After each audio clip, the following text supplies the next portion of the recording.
take a look at some scriptures here. I'll try not to keep you too long tonight. We pick up at Genesis chapter 29, verse 27. In our last time together, we had a big question to answer as we saw Jacob getting an ironic dose of his own medicine there. The deceiver had become the deceived. And we wanted to know what was happening there. We wanted to kind of make sense of things theologically, and I posed the questions to you. Was this karma? Or was this biblical sowing and reaping?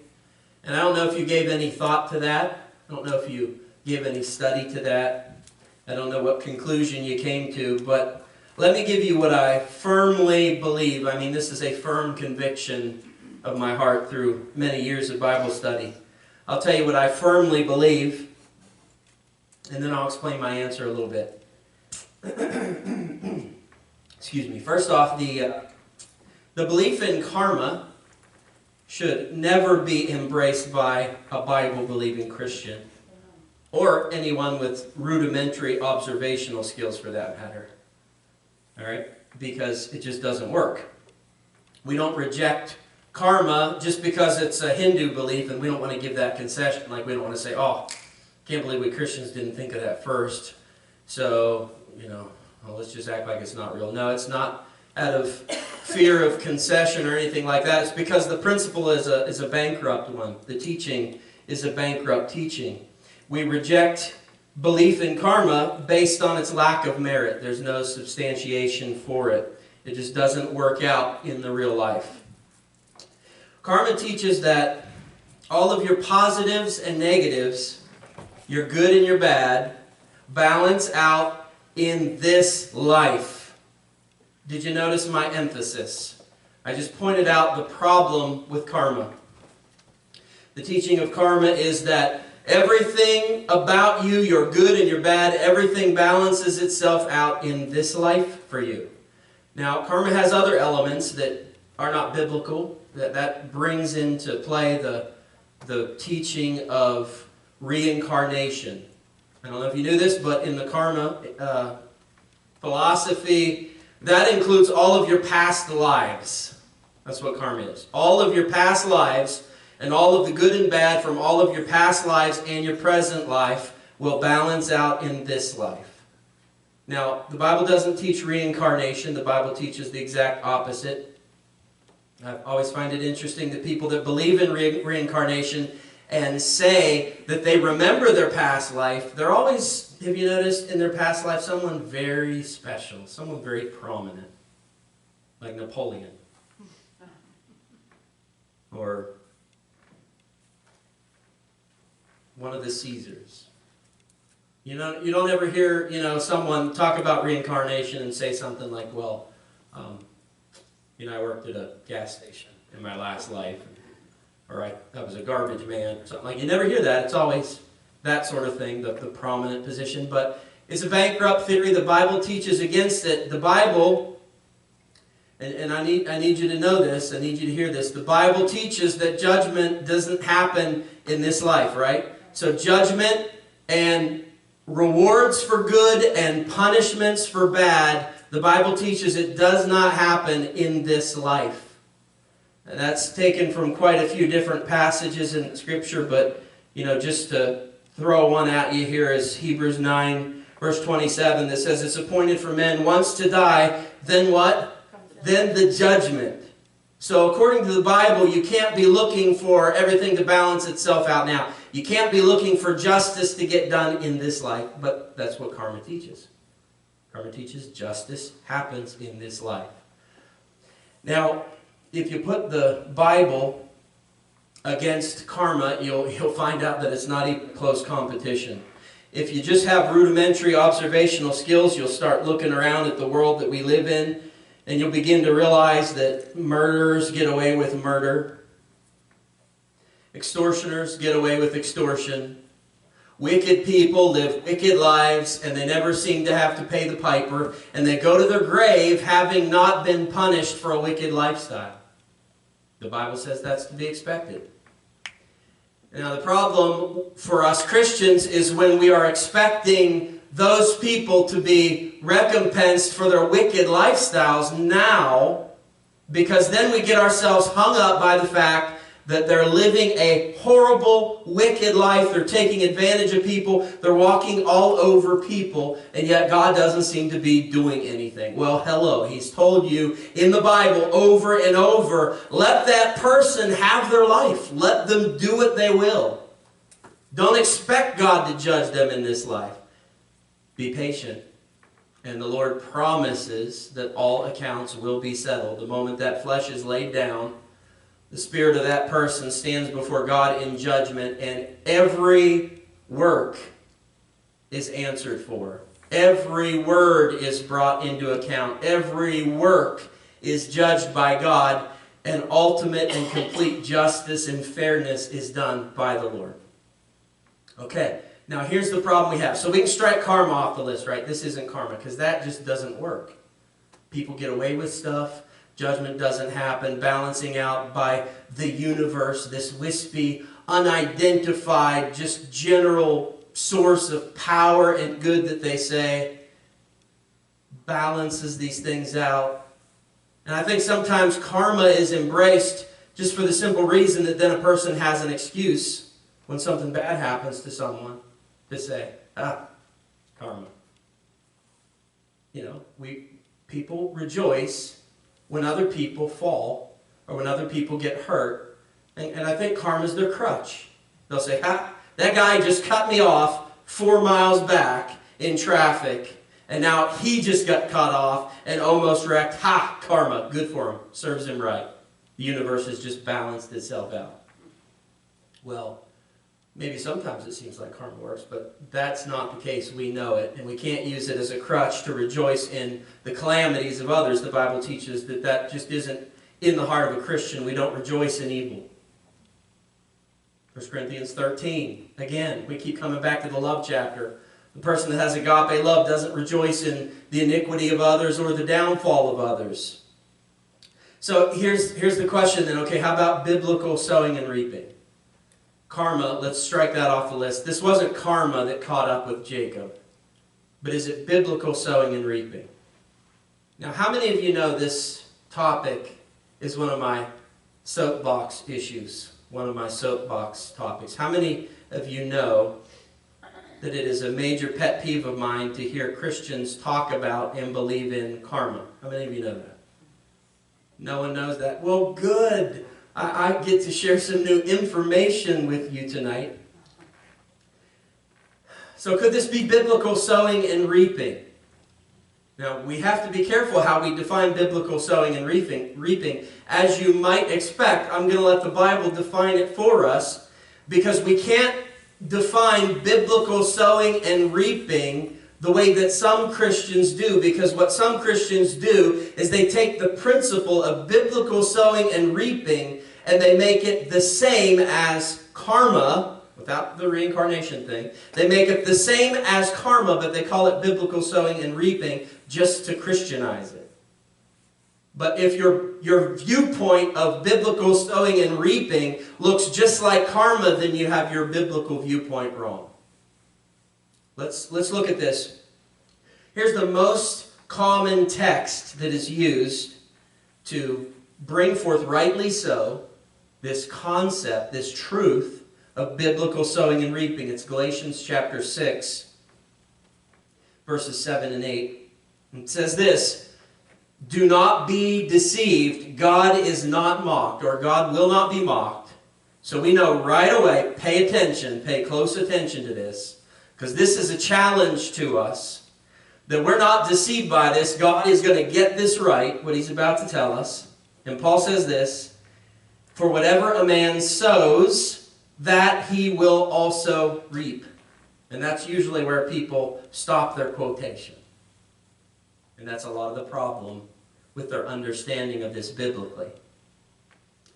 If you stop your quotation right there, if you stop your study right there, well, fun. You can define this however you want. And you can make biblical sowing and reaping look just like karma. Well, that person has been treating me poorly for years. That's what they've been sowing. So, Lord, You get them in the future. You send other people to treat them the way they've treated me in this life so that they can reap what they've sown. Do you see what that Christian is doing? That Christian is embracing karma. And I might add, praying a curse on a person's life in the same breath. It's not biblical sowing and reaping. If it were the case, there'd be no need for God's judgment at the end of this. Because the Lord would, when you did something wrong, He would turn right back around and let that same thing be done to you. And as you go through life, you just sort of balance yourself out. Your punishment would be handed out for your wrongs. Your rewards would be handed out for your goods. And you'd get to the throne room of God and there'd be nothing left to do for judgment. If that's how sowing and reaping works. But it doesn't. Let Galatians define this for you. Paul goes on to say in verse 8, which defines what biblical sowing and reaping is. He says, "For he who sows to his flesh will of his flesh reap corruption, but he who sows to the Spirit will of the Spirit reap everlasting life." So, sowing and reaping was just defined in the next verse. And Paul says it's this.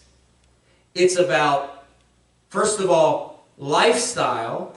It's not about individual works picked out, isolated, and judged by themselves. It's about a lifestyle. And you'll notice the point of Paul's text with biblical sowing and reaping. Here's what he's teaching. You can pick this up right there with the word everlasting life.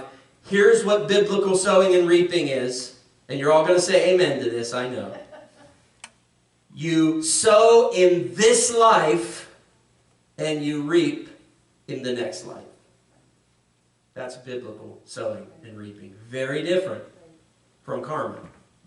Very different. So, then we ask the question, well, is that what happened to Jacob here in Genesis 29? Is he biblically sowing and reaping? Well, again, we look at the principle. The principle is this. God's judgment comes in the afterlife when the flesh is laid down. So we would say, in general, no, that's not what's taking place here. We would say, first off, what happened in Genesis 28? We said Jacob's conversion. Now, pray tell, what happens when you have a conversion experience with the Lord? I think Judy said this too on Sunday. Amazing how she was stepping all over my message and I didn't realize it until just now. When you get converted, you get a clean slate. Amen.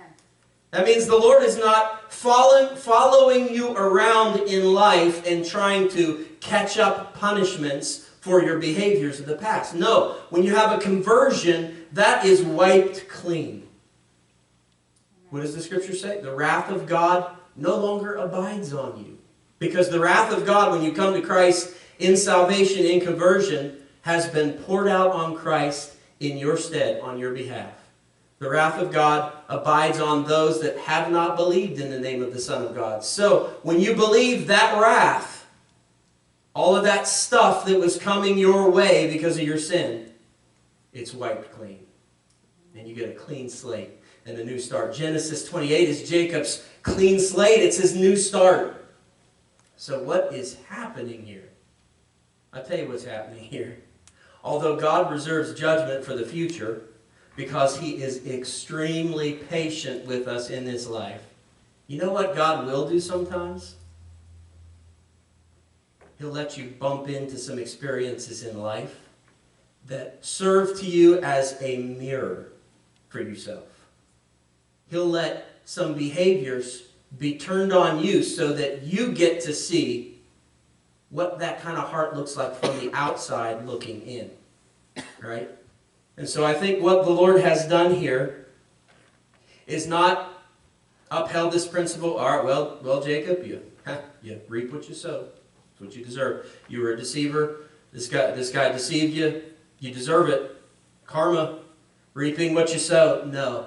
I think what the Lord is doing here is just giving Jacob an opportunity to learn about himself, to see himself in his uncle Laban, so that God can begin to turn off Jacob's taste for that sort of lifestyle. What did we say Genesis 29 through 32 was? The sanctification of Jacob. Yes. And so to sanctify us, the Lord will do things like this. He'll let us... I turned that ringer off. I'm telling you I did. He will let us... Dad, could you close that door real quick? He will let us see images of ourselves in other people just so we can learn and determine in our heart to change. I don't know if you've had those experiences in your life where you're looking at someone else's behavior and somehow in your heart it just corrects you and changes you. And this has happened a lot with me and my kids. When I see, in the past, back before they were angels like they are now, but in the past where there was rebellion in them and resistance in them, I could see that and I could think, why would they be like that with me? I'm their father. Don't they realize how much I love them? And then I go, oh, okay. I got you, Lord. I learned the lesson. They're a mirror of me. And Lord, that's teaching me what it looks like to you when I do the same things to you, when I rebel against you, when I don't trust you, when I don't listen, Lord.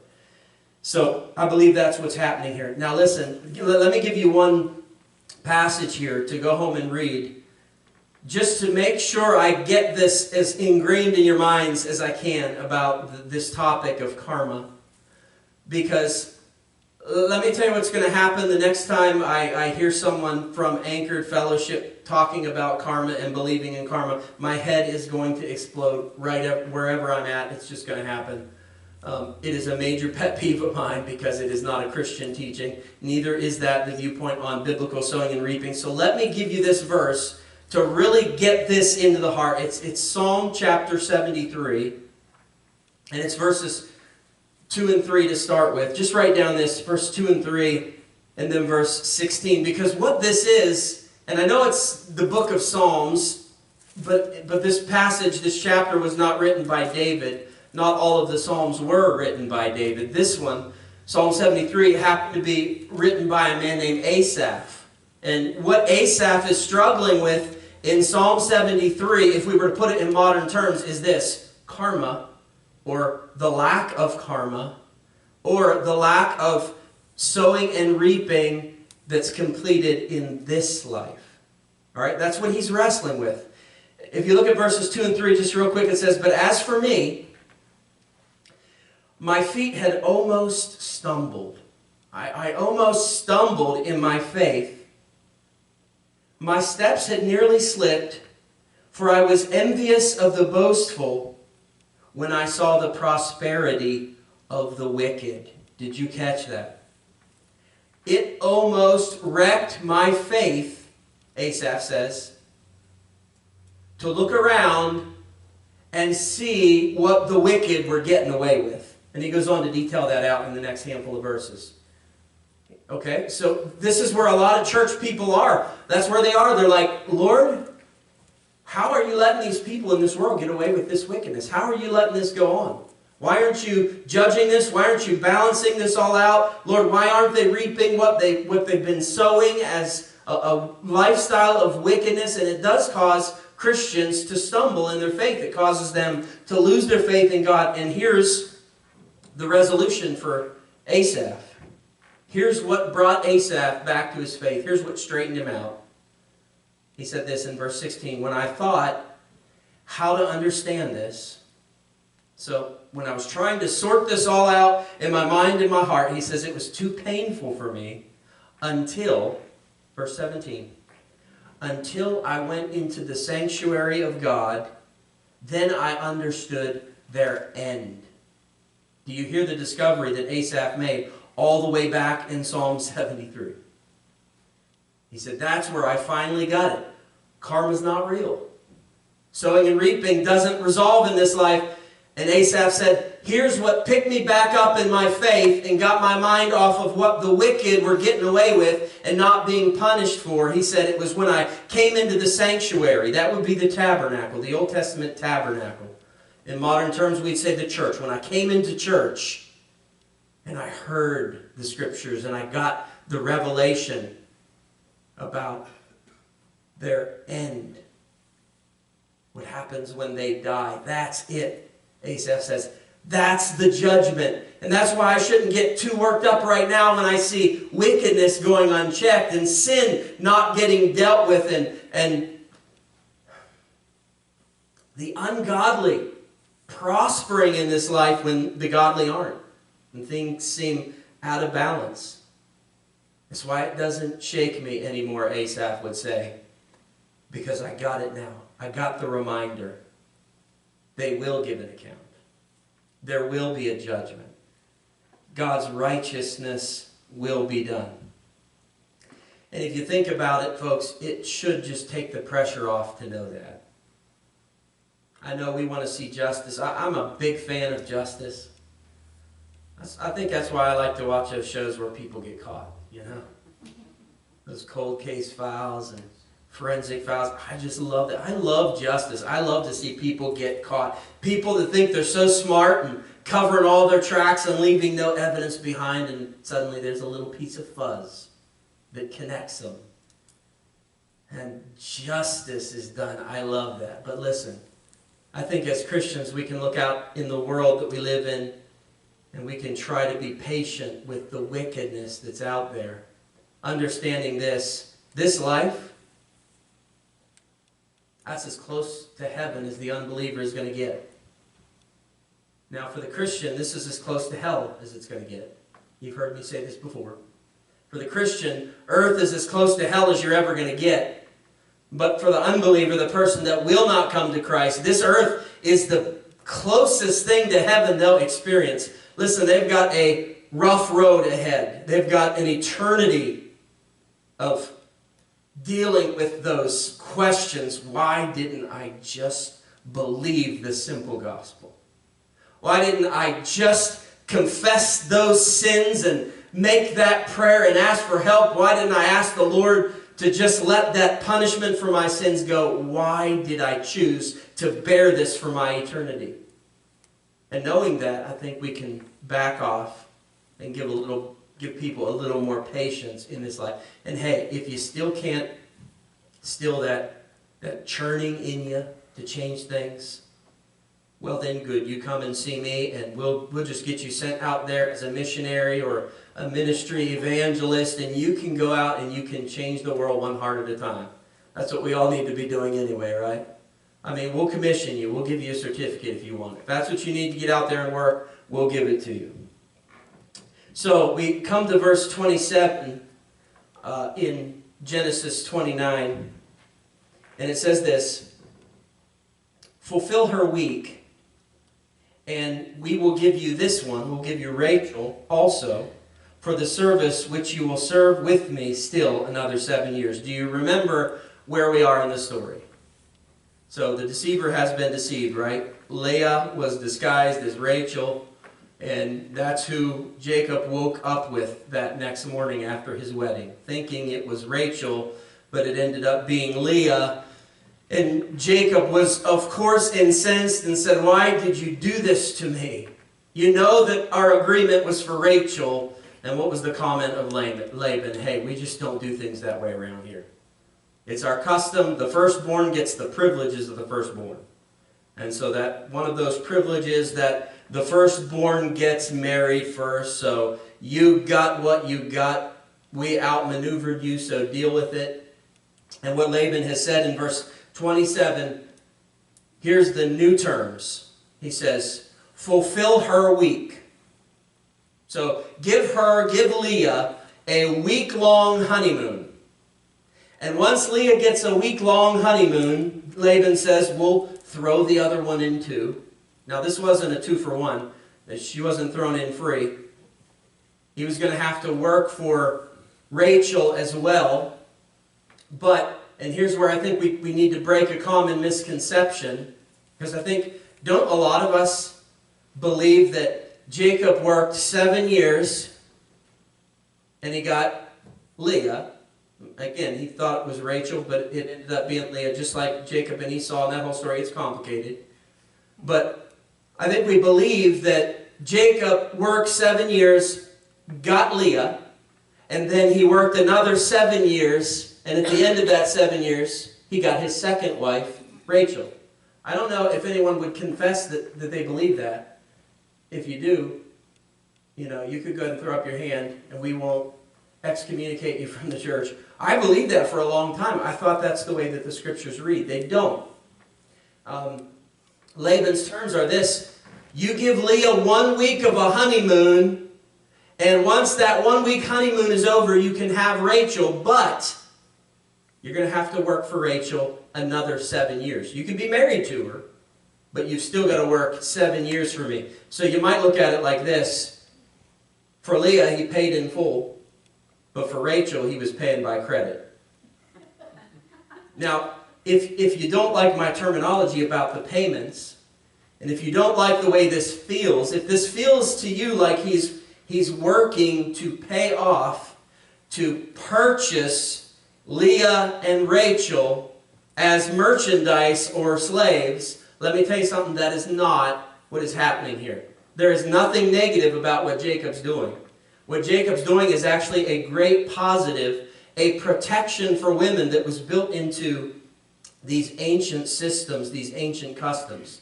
Here was the protection. A man, if he wanted to marry a woman, he had to bring a dowry.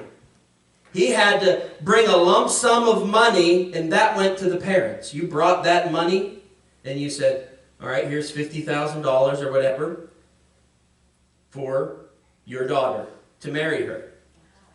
Now, that wasn't you buying her as a possession. Understand me, church. What you were doing is you were providing in case you yourself, the husband, ended up flaking out on the wife. So if you married that woman and after about 6 months you just got tired of things and you up and left and you ran out on her, well, guess what? She has a protection in place. Her parents are holding that dowry, and now those parents can either give that money to the woman to help her with her life since her husband abandoned her, or they can welcome the young lady back into their home, and they have that money to help them to continue to raise and take care of that daughter. It was a protection for the woman. I love that about the Bible. People often accuse the Bible of being misogynist. Is that the word? Against women? Yeah, not masochistic. That's the other N word, but that means something very different. The people often accuse the Bible of being misogynist against women. But if you look at what the Bible actually teaches, there is a special role and protection and blessing for women. The Lord just elevates the woman.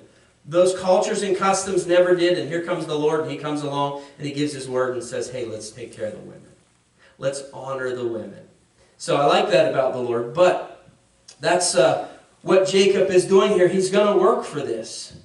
In verse 28, Jacob did so and fulfilled her week. So he gave him his daughter Rachel as wife also. So that week honeymoon is done. He's now married to Rachel, the one that he wanted in the first place, his little lamb, his Huey. Verse 29, and Laban gave his maid Bilhah to his daughter Rachel as a maid. All right, so now we have an issue with our theology again. Because in the story, Jacob now has 2 wives and 2 maids. Now, I know we have talked about this in our Genesis study, but we're here again, and I just can't pass this up because the last time that we were talking about polygamy, the marrying of multiple wives or having multiple husbands, whatever, the last time that we were talking about polygamy, I thought to myself, we've covered this so many times, and I passed up the explanation, and I went home and I beat myself up over it. I wished I would have said it, because here's the thing.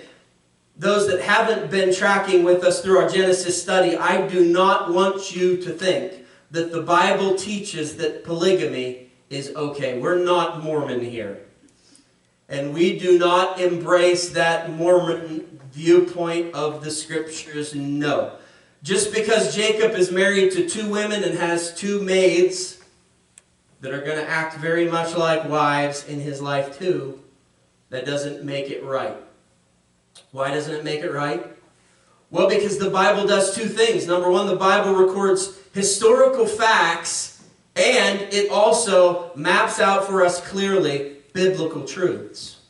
And sometimes, even when you're looking at those great characters of faith, you can't just take every single thing that they do in life and then say, well, it must be okay.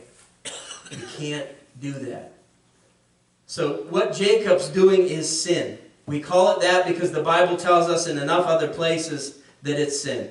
Jesus came on the scene, walked the earth, and explained it all for us. Here's God's design for marriage. One woman and one man for life. That's the ideal. That's God's plan. That's God's design. Now, when you turn on Fox News and they report about a mass murder, a mass shooting, mass violence, you don't get mad and turn off the TV and say, I can't believe that Fox News condones and endorses such things. I'll never watch it again. Why don't you do that? Because you know they're not endorsing that as a acceptable thing. All they're doing is reporting on the facts, and that's what the Bible does. The Bible gives you historical facts, right or wrong, and then in other places gives you truth to help you clear up what's right and what's wrong. We know that polygamy is a sin, and if you just look at what is about to take place in this story, you'll kind of see the Bible show you why polygamy is such a bad idea. You're going to see the disaster that it causes, and it's always the same kind of disaster. Now, I know it's not legal, I don't think, to marry multiple women, so we don't think about that much. But as we study through this, I think we should also think about this principle and this understanding that we're going through also applying outside of marriage in relationships. And I'll talk about that in a great deal of detail later, but let's just start with this here. Verse 30, Jacob also went into Rachel. He's married to her now, and he also loved Rachel more than Leah, and he served with Laban still another 7 years. So you see right there in verse 30, we're told that yes, Rachel and Jacob are now married after that week, and Jacob has to continue to serve out that 7 years of work on the farm with Laban in order to pay this dowry. Because the problem was Jacob showed up in town and didn't have a cent on him. So he couldn't pay money. He's working it off. He's like the guy that goes out to Eaton Park, has dinner, and then reaches for his wallet, realizes it's not there. So what do? Well, he's got to go in and clean dishes for 2 hours. That's what Jacob's doing right now. He doesn't have money. He doesn't have the dowry, so he's working off the debt. Verse 31, when the Lord saw that Leah was unloved, he opened her womb, but Rachel was barren.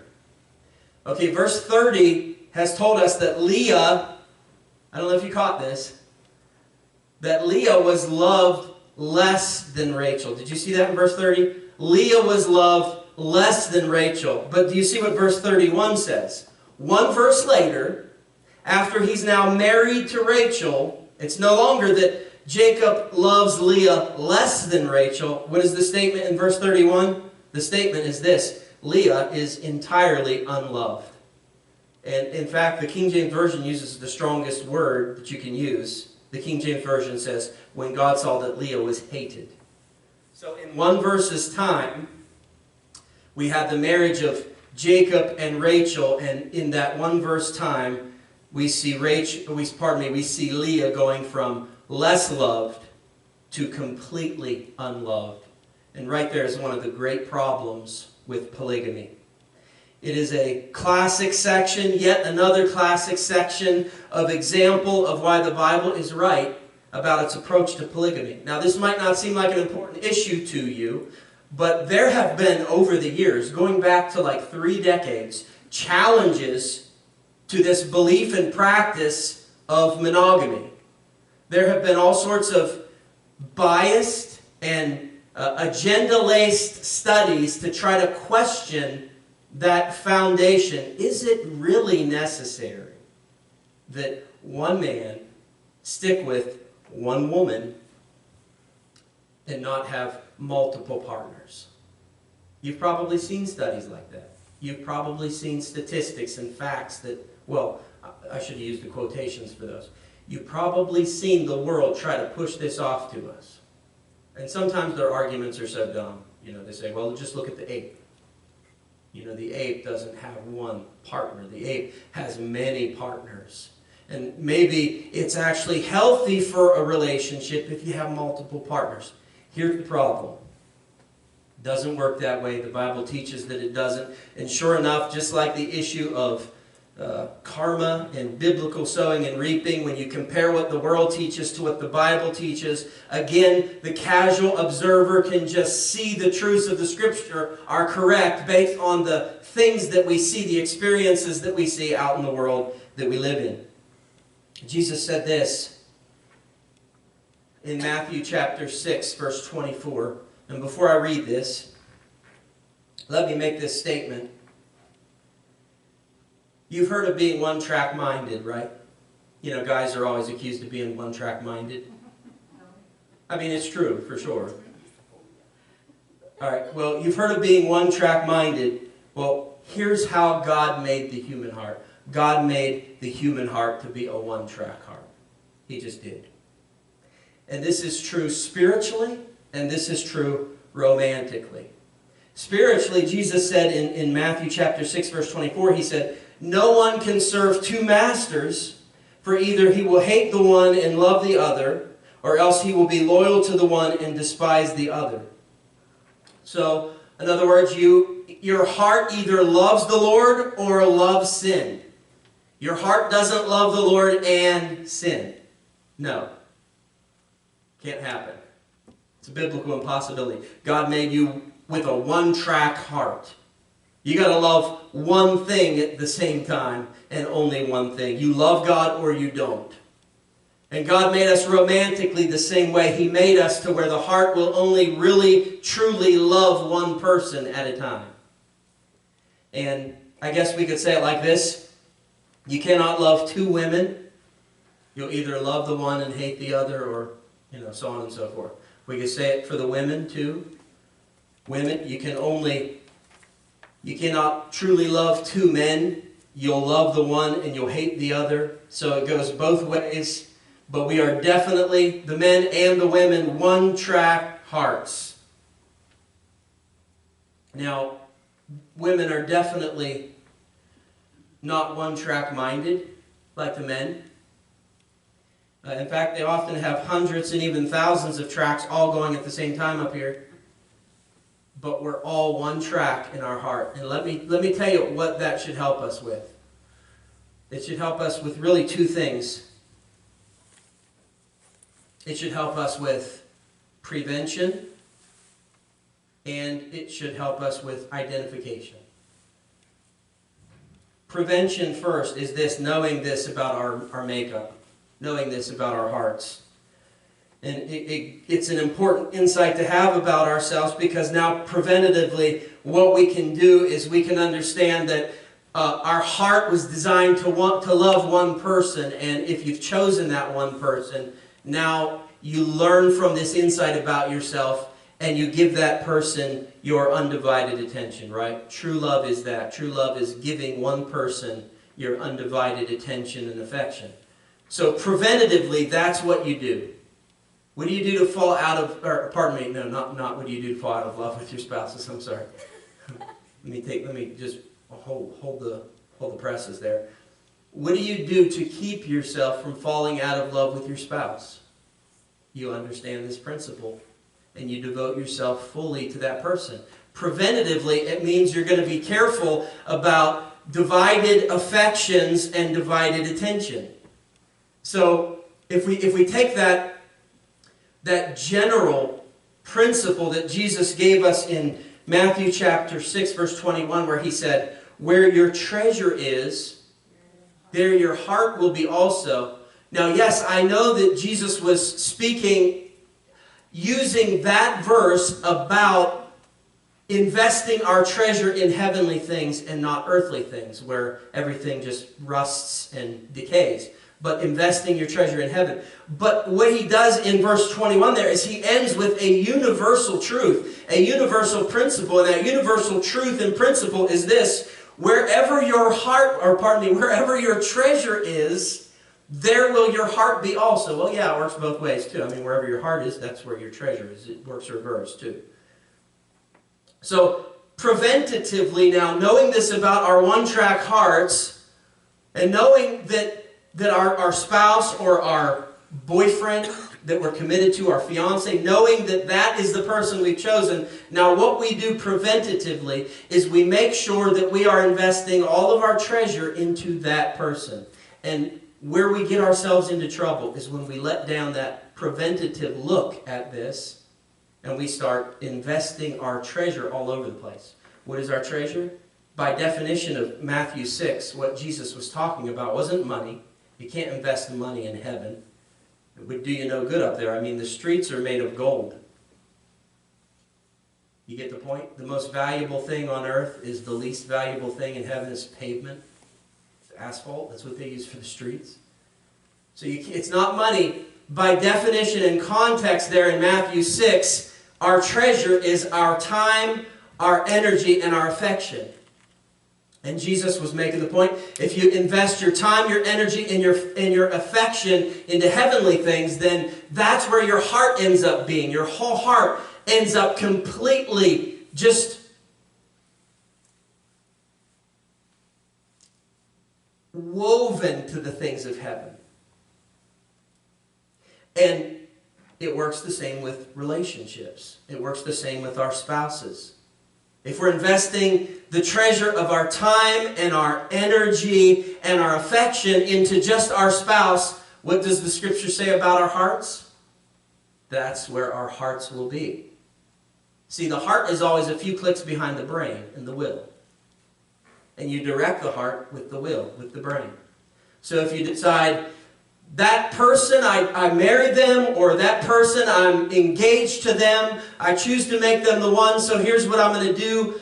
I'm going to, with my will, invest my time, my energy, and my affection, my treasure into that person, because I know what will happen. My heart will follow. My heart will follow. That's where I'm investing my treasure. And where does the process break down? When someone says, well, I got a good friend. Yeah, she's a female. But I mean, we spend time at work. We get a cappuccino together and we talk. Oh, we're friends. There's nothing there. There's nothing between us. But what you're doing is you're investing some of your treasure, some of your affection into that relationship. You begin confiding in one another. That friendship deepens. And though you would swear at the beginning that there's nothing funny going on, that there's no affair happening, that there's no unfaithfulness happening, what can happen if we're not careful is as we invest in that relationship, as we pour time and energy and affection into that person that was just a friend at first. Now we start to see part of our heart going to that person. And we're what? We have a one-track heart. So if that new person starts to get your heart, what happens to the other person? They start to lose it. So preventatively, we watch for that. Secondly, for identification. Man, you can see it when you start to lose your spouse's heart. You just start to see it. Suddenly, they don't love you like they did. Suddenly, everything you do is wrong. Can't do anything right no matter what you do. We're going to see Leah here. She does not have her husband's heart. Her husband does not love her. And they're going to engage in war using children, childbearing, as the thing to try to win Jacob's heart in love. They're going to be battling this out, slugging this out. Leah's going to be trying to win his affection through childbearing. We talked about that last week. Women use intimacy to get love. And that's what Leah's going to try to do.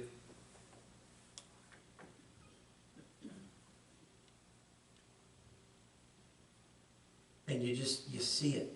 Nothing is right. You know, the wife, she's losing the husband's love. And so, I'll put it like this. She comes home and the husband's upset because the husband doesn't like her hair. He wants her to cut it, so she cuts it. And then he doesn't like it. He doesn't like it cut, so she grows it back out. And he doesn't like it back out. You understand what I'm saying? Maybe you've experienced it. Maybe you've seen it in other relationships. But nothing that is done can win that person's heart because the love isn't there. The attention is divided. The affection is somewhere. That's the kind of thing you look for in a relationship when you fear that you might be losing a person's heart. And there is only one way to get that back, and that is to have two people that decide to pour their treasures into one another. Two people that commit to one another and decide to pour their treasure in one another, their time, their affection, their attention, solely into that person, into that spouse. And as the scripture says all the way back in Genesis 2, leaving father and mother, in other words, every other relationship becomes less important, even your parents. And that new relationship, that wife, that husband, that becomes the most important relationship in your life. That's where you're pouring your treasure into, because that's where you need your heart to stay. And we're going to see next week this battle waging for the heart of Jacob. We were supposed to get all the way to Genesis chapter 30, verse 24. But we got to verse 1, didn't we? No, we didn't even get that far. All right, let's read this last one. Last verse here. Verse 32. No, we got way more, don't we? Okay. We're going to stop right there. We're going to stop right there. We will pick this story up next week. Actually, that is a great place to stop. Because what's going to happen now is the competition begins.